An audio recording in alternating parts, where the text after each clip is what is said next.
Hello guys and welcome back in a new video. In today's theory, we will figure out why the Fatui are doing what they're doing. But before that, I recommend you to watch these videos, but I will still summarize.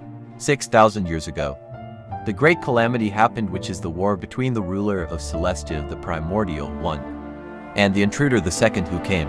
It's a war that caused a lot of destruction in Teyvat. The Seelies were exiled from the heavens and cursed. The Moon Sisters died, and Kanomia was separated from Teyvat and sinked underwater. And after the war, celestial nails were dropped by the Primordial One on ancient civilizations in order to mend the land.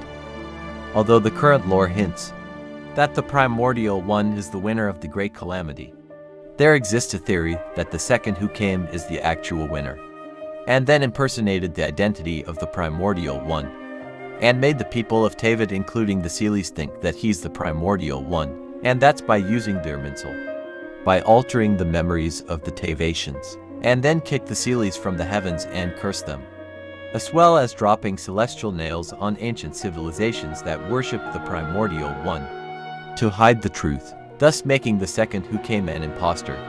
And if there's anyone who finds out about this secret, they will be killed, just like what happened to Orobashi, who read a historical book that mentions the Great Calamity. And just so you know, this is just a summary. So if you want to know more about this theory in details, then you can simply watch the video. And if by any chance you're wondering about what happened to the Primordial One, then you can check out this payment theory video, which contains tons of proof. But don't worry, you don't have to watch this video in order to understand our main theory about the Fatui. Now in this theory, I first started off by providing evidence that khaenriah was built right after the Great Calamity, which would mean the specific group of people that we now call the khaenriahs witnessed the Great Calamity back then, which would mean that the reason why they are sinners has to do with the Great Calamity. And then I came up with two possibilities, one of which is that the khaenriahs somehow knew about the secret, aka the impostor of Celestia, and they refused to worship this impostor, so they left Teyvat and built their kingdom without relying on gods anymore, thus making them sinners. And now, after knowing all of this, we will move on to our main theory of today, the reason behind the Fatui's actions. When the cataclysm ended, the Tsaritsa cut off all ties with the Archons. 500 years ago, I knew her well, but I can't say the same is true now. You see, a certain catastrophe happened 500 years ago, and after that, she cut off all ties with me. And then the Tsaritsa started an organization called the Fatui, and apparently the first Fatui member is none other than Pierro the Jester, who is a khaenriah who survived the cataclysm. The Jester is a survivor of khaenriah. According to the Pale Flame Artifacts lore, we learned that the Tsaritsa understands Pierro's pain, and they both share the same goal, which is to overthrow the heavenly principles. Her followers hope only to be on her side when the day of her rebellion against the divine comes at last. Her Royal Highness, the Tsaritsa, is actually a gentle soul. Too gentle, in fact. And that's why she had to harden herself. Likewise, she declared war against the whole world only because she dreams of peace. Basically, the Tsaritsa and the Jester share the same goal, which would result in world peace. But the real question is, why are they doing this? Well, Pierro did say that the Tsaritsa understands his pain, so he probably told her about the Great Calamity, the impostor of Celestia, and the reason why the khaenriahs are sinners, which made the Tsaritsa realize that they've been living under lies. And this is what encouraged her to rebel against Celestia, so she's basically doing this as a favor, or more like a revenge for Pierro. I don't know if you noticed yet, but the Fatui's symbol kinda looks similar to the symbol of khaenriah. It's also seen on these banners. On Rosalind's coffin, this Fatui soldier's chest looks oddly similar to the symbol on Halfdan's chest. The same symbol can be seen on some of the harbingers, like Pantaloon's ring, on the captain's headwear, the knave's accessory, the face of Sandrone's puppet, and even in the middle of the harbinger's constellations. Well, this is just some evidence that khaenriah and the Fatui are very connected. But wait a minute, shouldn't the Tsaritsa be dead already? Because Orobashi also got a death sentence. when he also found out the truth about the imposter. But thanks to Nahida, I have a valid explanation for this point. The Heavenly Principles have been silent for many years. In fact, the Heavenly Principles has been quiet since the khaenriah disaster 500 years ago. When Orobashi read the historical book that contains the hidden truth, he got a death sentence by Celestia.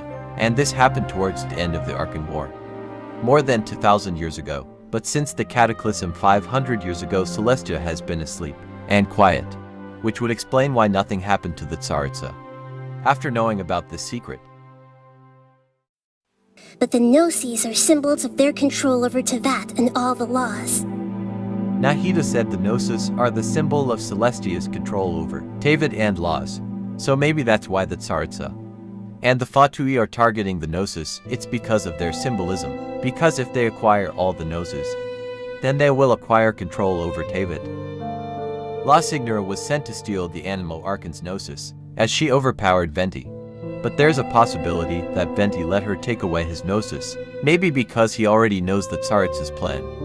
Or perhaps he knows about the secret of Celestia and the hidden truth of this world. But how would he know is the real question. Well, it's possible that he has seen some of Istaroth's memories about the Great Calamity. Because, as a shade, Istaroth should definitely know about the imposter, and she shouldn't be bound to Irminsul's alterations. That's because she came from the body of a descender, the primordial one. I already explained the connection between Venti and Istaroth. Check it out if you're interested. Well, anyways, it could be that Venti let his gnosis be taken as he knew it would be for the better. And now moving on to Zhongli. You remember the agreement, Morax.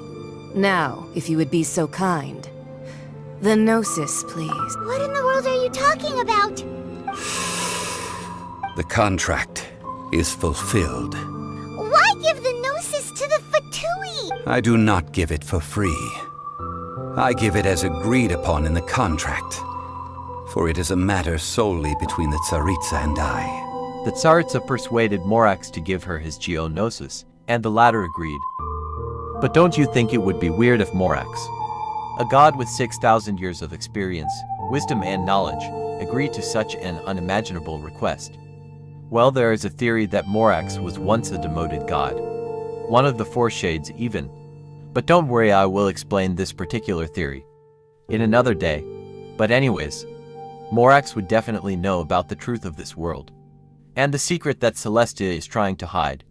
He knows that Celestia is being ruled by a fake god, an imposter, which means that Zhongli is on the Tsaritsa's side, same as Venti. Next, it's the Electro-Gnosis. We all know that I gave the gnosis to Yae Miko to keep it, and then it was given to Scaramouche in order to save the traveler's life. But once again, something is weird about this. I will show you a clip from one of Way's videos, which explains this problem perfectly. So credits of this part goes to this amazing Genshin theorist.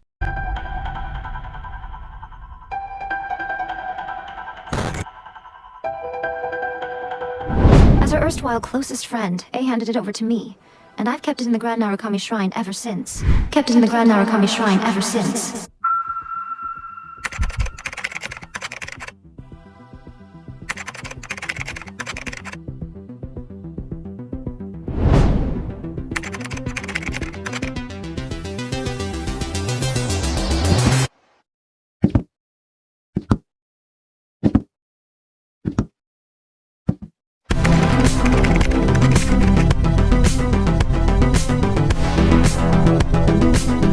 This means that Yae Miko is secretly working with Pierro, which should mean that she must know about the hidden truth and the imposter. And luckily I have proof to back up my claim. As we all know, this bookshop belongs to Yae Miko's publishing house, and there we can find this book. And its content is literally a copy of one of Enkanomiya's forbidden books, the same books that Orobashi read before, which resulted in a death sentence by Celestia, because they contain the truth that Celestia, and specifically the imposter, wants to hide. And the boss of this bookshop is none other than Yae Miko. So she must know about the contents of this book and its origins, which would explain why she's working with Pierro in order to rebel against Celestia. With the help of the doctor, The electro-gnosis worked as a power supply for the Shoki no Kami. After defeating Scaramouche, Nahida took his gnosis, and it was later given to the doctor, after she made him erase his other segments. But then in order to obtain the Dendro gnosis, the doctor offered to share some knowledge with Nahida, specifically hidden knowledge and secrets. How about I exchange some knowledge with you? Let me ask you, have you in all your mighty knowledge ever heard the rumor that the skies of Tevat are fake? Huh? That's the secret hidden by Ermin's soul concerning the truth of this world. I'll still listen to what you have to say. As you can see, the doctor told Nahida dark secrets hidden in the Ermin soul concerning the truth of this world. And based off Nahida's expression, she wasn't aware of any of this. And as I said in the start of this video, the second who came, aka the imposter, used the Ermin soul to alter everyone's memories. So it could be that the doctor told Nahida about this hidden secret, which convinced her to give him her gnosis. And now that Tsaritsa owns 5 noses, I'm not sure what the Tsaritsa will exactly do with the noses, but we will find out later in the story. I don't know if you noticed yet, but wherever we go, the Fatui follows. We started our journey in Mondstadt, where suddenly the Animo-gnosis is stolen. Then we went to Liu, where Morax gave his Geo-gnosis to the Fatui. After that plot twist, we sailed to Inazuma, where Scaramouche ran away with the Electro-gnosis. Then we went to Sumeru, where the doctor took both the Electro and Dendro gnosis. But what's weird is that the Fatui was organized 500 years ago. They could have started their gnosis hunt a very long time ago. It's as if they were waiting for the traveler to wake up, which means that their whole plan is carefully calculated and prepared. Also, is the Pyro Archon supposed to share a secret with the traveler? When the god of war shares this secret with the traveler, it is because she has her reasons. What if this secret is about Celestia, the imposter? Maybe that's when the traveler finds out about this hidden truth. After Natlan, we go to Snezhnaya, and perhaps we will team up with the Fatui and defeat Celestia together. That's because the traveler finally knows what the Fatui are doing is reasonable. Have you noticed that both the Fatui and the Abyss Order share the same goal but in different ways? Wouldn't it be kinda cool if the traveler teams up with the Fatui while the other twin is with the Abyss Order, and then they both work together to defeat Celestia